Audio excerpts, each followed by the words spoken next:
Assalamualaikum warahmatullahi wabarakatuh. Alhamdulillahi rabbil alamin. Allahumma sholli ala sayyidina Muhammad wa ala ali sayyidina Muhammad. Kali ini saya bagikan kisah mimpi tentang spiritual lagi. Dialami seorang ibu rumah tangga yang jauh di sana, yang mana beliau ini meminta bimbingan spiritual kepada saya secara online, dan beliau tadi menanyakan takwil mimpi atau makna mimpi yang beliau alami. Beliau merasakan dapat mimpi buruk. Visual mimpi yang dialami ibu tersebut, beliau itu berada di suatu halaman bersama keluarganya, dan juga ada orang lain juga di situ. Kemudian ada seorang laki-laki yang tidak dikenal di depan beliau dan merasakan di dalam mimpi itu bahwa laki-laki tersebut itu beda dengan kebanyakan orang yang ada di mimpi itu. Jadi Fulani, sebut saja Fulani namanya, bukan nama sebenarnya. Fulani ini merasakan bahwa laki-laki tersebut beda keadaannya dengan orang-orang yang bersama Fulani di dalam mimpi itu. Dan Fulani merasakan bahwa laki-laki tersebut ingin memberikan suatu petunjuk, mengajak Fulani kepada sesuatu. Akhirnya Fulani bareng bersama laki-laki itu ingin ditunjukkan sesuatu. Ketika di dalam perjalanan bersama laki-laki yang tidak dikenal itu, Fulani ini dibuntuti oleh seekor kucing yang tidak memiliki kepala, cuman memiliki mata saja. Ada badan sama mata, kepalanya nggak ada. Matanya cuma satu. Tetapi di dalam mimpi itu diberitahukan oleh orang lain sebenarnya matanya dua, cuman satunya buta. Nah, Fulani merasa takut dengan kucing tersebut ketika dibuntuti itu. Lalu apa takwil mimpi atau makna mimpinya? Mimpi di dalam Islam itu adalah bagian dari syariat. Banyak dalil yang menerangkan tentang mimpi dan juga tentang ilmu takwil mimpi, baik itu di dalam Al-Quran dan juga di dalam hadis Nabi, dan juga di dalam kitab-kitabnya para wali Allah. Beberapa di antara yang perlu diketahui sebelum saya takwilkan mimpi tersebut supaya mengimani bahwa mimpi bukan hanya sebagai bunganya tidur seperti pemahaman orang awam, namun adalah bagian dari syariat Islam. Di dalam Al-Quran pada surat Yusuf ayat 6 ayat 21 dan ayat 101, Allah berfirman bahwa Nabi Yusuf alaihissalam diberikan sebagian takwil mimpi, ilmu memaknai mimpi. Nah, ini berarti bahwa ilmu di dalam mentakwilkan mimpi bukan ilmu yang didapat membaca dari buku, melainkan adalah salah satu bagian dari ilmu laduni, ilmu yang didapat dari Allah Subhanahu wa taala, tidak diperoleh dari belajar. Begitupun saya membuat channel ini karena apa? Ada anjuran di dalam mimpi saya maupun mimpi istri saya itu beberapa tahun yang lalu dan terjadi berulang kali, disuruh menceritakan mimpi petunjuk dari Allah Subhanahu wa taala. Dan juga mimpi istri saya, dari yang dialami istri saya itu, saya didatangi orang menanyakan takwil mimpi, dan seperti itulah kenyataannya sekarang. Jadi saya tidak pernah belajar ilmu takwil mimpi, melainkan itu karunia dan rahmat dari Allah Subhanahu wa taala.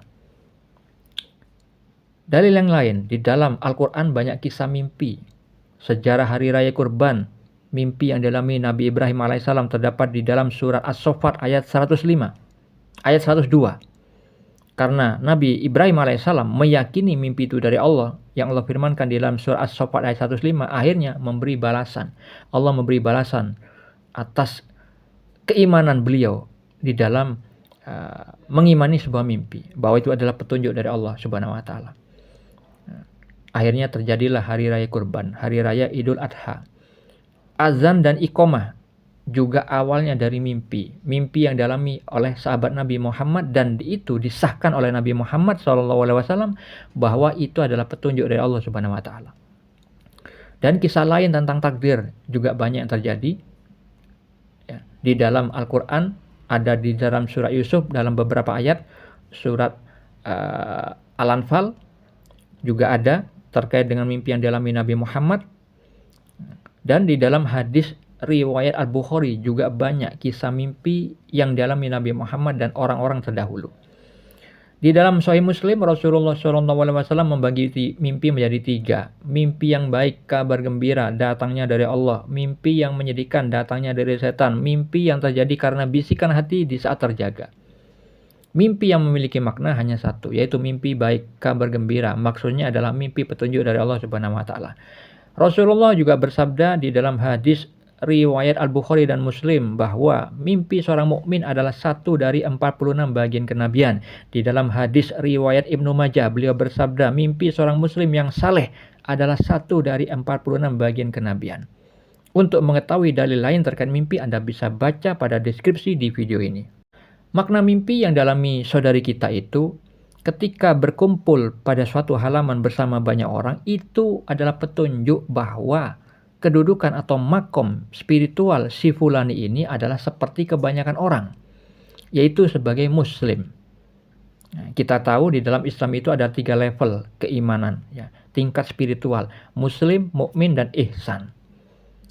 Sedangkan laki-laki yang tidak dikenal di dalam mimpi itu adalah lebih tinggi kedudukannya karena fulani merasakan bahwa laki-laki tersebut beda dengan orang-orang yang berada bersama fulani di dalam mimpi itu. Nah, kemudian laki-laki itu mengajak fulani menuju suatu jalan, menuju suatu petunjuk. Nah, ini petunjuk dari Allah Subhanahu wa Ta'ala bahwa fulani ini akan mendapatkan takdir dari Allah, peluang rahmat, peluang pertolongan dari Allah Subhanahu wa Ta'ala. Di dalam berspiritual ada orang yang membimbing beliau di dalam kehidupan nyatanya. Nah, ketika di dalam perjalanan diajak laki-laki tersebut ada kucing. Ya, kucing tanpa kepala memiliki matanya cuma satu. Nah, ini bukan berarti akan ketemu kucing seperti itu di dalam kehidupan nyata. Karena apa? Di dalam mimpi petunjuk dari Allah Subhanahu wa Ta'ala ada simbol-simbol yang perlu ditakwil. Jadi simbol itu hanya perwakilan, ada makna tersirat. Kucing itu adalah bermakna bahwa hal itu adalah fitnah kebodohan, fitnah Dajjal. Dajjal itu ditakdirkan bermata satu, yang kanan buta, yang kiri yang bisa melihat. Itu maksudnya adalah Dajjal itu tidak bisa melihat kebenaran hakiki. Yang bisa melihat hanya mata kiri, hanya sudut pandang keburukan saja.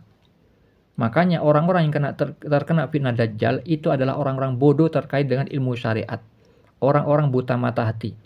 Makanya di dalam mimpi itu dijelaskan sebenarnya matanya 2, cuman satu yang nggak bisa ngelihat. Nah, itu sebenarnya matanya yang kanan yang nggak bisa, yang nggak dimunculkan oleh Allah di dalam mimpi itu. Cuman mata sebelah saja, yang kiri. Ya. Jadi hewan itu bukan benar-benar hewan, itu adalah simbol dari fitnah Dajjal. Nah, kenapa kucing yang dipilih? Itu terkait dengan nama Abu Hurairah. Ya, orang yang menuliskan hadis Nabi dalam Sahih Al-Bukhari itu nama sebutan Abu Hurairah. Sebutan Abu Hurairah ini adalah sebutan yang diberikan oleh Nabi Muhammad karena Abu Hurairah itu adalah orang yang dulunya menyukai anak kucing kecil liar, sayang banget. Makanya disebut Abu, bapak. Jadi Abu itu artinya bapak. Hurairah anak kucing kecil liar. Jadi bapak anak kucing kecil liar. Nah, jadi adanya simbol kucing itu terkait dengan ilmu syariat, ilmu hadis. Nah, kenapa membuntuti fulani? Fulani ini akan diuji oleh Allah adanya ilmu-ilmu yang dia lihat entah itu di medsos, di YouTube, ilmu-ilmu kebodohan, ilmu-ilmu yang berujung kepada kekafiran. Seperti di dalam kehidupan nyata ketika dia menanyakan kepada saya bagaimana cara mengenal Allah, maka ketika saya tanya balik, kok bisa nggak mengetahui? Itu simpel sekali. Maka dia akhirnya WA saya atas pernyataan orang lain di WA ke saya. Padahal dia tidak tahu apa makna yang di WA ke saya itu. Nah, itu adalah fitnah kebodohan.